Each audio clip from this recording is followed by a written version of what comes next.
Hey Michael, I have your swing videos here and kind of what you need to be thinking about as far as your practice goes. I have your video from the first video that we took on the right here, and we'll just kind of go through that. And the red line's the plane, and we notice that the hands turn open, and then the shoulders get a little flat. And like I said, I've seen a lot flatter than this, but this is a little flatter than we ideally want. Now, because the hand's open, that kind of leads this arm to be quite flat, which makes it possible to hit a very big push and also a very big hook. And then, if that starts happening, then we can start to fight both those, and we can hit a slice and we can hit a pull.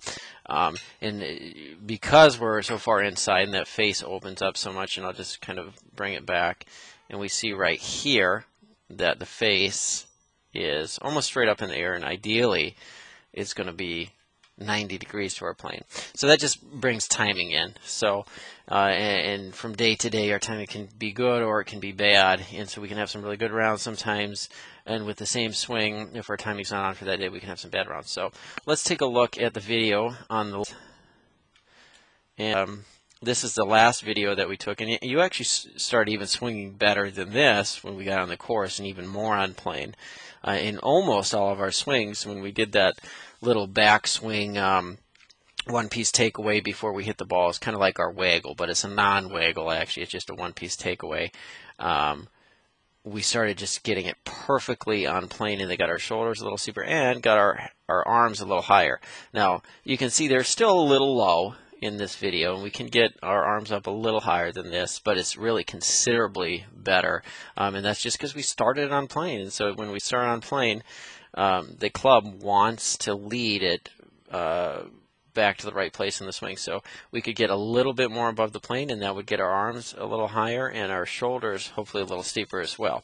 So those are the two big things during the swing that we're looking for, is that one-piece takeaway. And we can see here now, I showed you the face in the last swing, which was open. Here we are at the same spot, and we're almost right at 90. So that's good. So it makes it so timing really becomes a non-issue.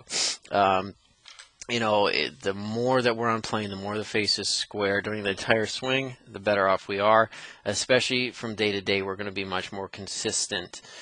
So those are the two biggest issues. Now, the last thing that we noticed when we were on the course is that we want to start the swing with the hips rather than the shoulders. And actually, in this one, you do a great job. This swing in particular on the driving range, so you have that big hip turn, and then here's that leg starting to straighten out, and the hip starting to turn.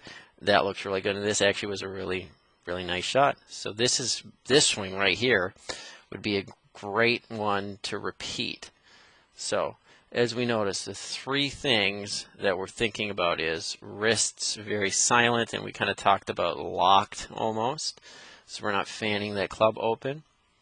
Getting the shoulders and the arms a little steeper, arm a little higher, and then starting our downswing with our hip turn. Now, we did kind of mention on some of the pitch shots that because we're trying to keep our arms in front of us, have the body turn the swing rather than the arms. In the swing, we want to finish some of these with the arms nice and straight. So when we're doing kind of those, half swing pitches, inside of 100, we want to try to keep those arms nice and straight, and that just keeps, like we said, keeps the arms in front of the body, keeps everything really nice and silent during the swing. So that's our goal. Now, I did mention as we get to putting that we want to keep our sternum silent on putting, and really everything else that you're doing in putting is really good. And I think when you're putting really well, your aim is good, and then you're keeping your sternum silent and just moving your arms back and forth, and you just have one dominant arm rather than both arms trying to control the putt. You just have one arm trying to control the putt, and sternum stays silent. Like I said, chipping looks good as long as we're keeping our hands silent, just kind of going back and forth. So if we're working on a little drill that you can do in your garage, it's actually, and this works for the full swing as well, it helps out with the full swing. It's straight arm, both arms straight back, keeping the wrist silent, and then both arms straight through to the finish. Now, just so you have a good view of what we want to be looking at, I'm just going to pull Adam Scott's swing up here. And we're just going to take a quick look at the plane here. And we notice Adam takes it back right on plane. Face is 90. And let's go back one here and draw that one more time. Face is just perfectly 90 there. And then we go up to the top, and you notice his arms are up very high. He has a nice steep shoulder turn, a nice big hip turn, and 90-degree shoulder turn. So that shoulder turn is both steep and it's 90 degrees. Good, so we're up at the top, and then he just turns on his way down. And you notice, if you just look at that hip, that the hip is the first thing that turns and just keeps turning, and that turns the shoulders through and brings him through right on plane into the ball. And he hits a good shot. This is a really good visual as well for you, and this is where we want the shoulders to be past impact. So you notice the shoulders are just turning around. Pivot point at the spine, and it stays nice and steep. And here we are, right at impact, steep shoulders, just pass, steep. So, like I said, a very good visual for you. So those three things, hands silent, nice shoulder turn, arm up high, and those two things relate to each other, the steeper shoulder turn and the arm being a little higher, and then the hips starting to swing.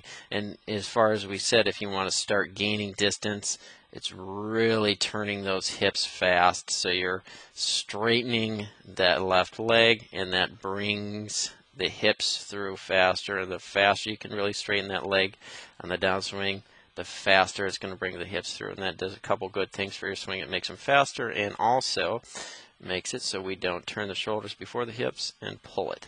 So that's what we're looking at here. Have a good time playing the next couple days. I hope it stays nice and warm for you, no rain.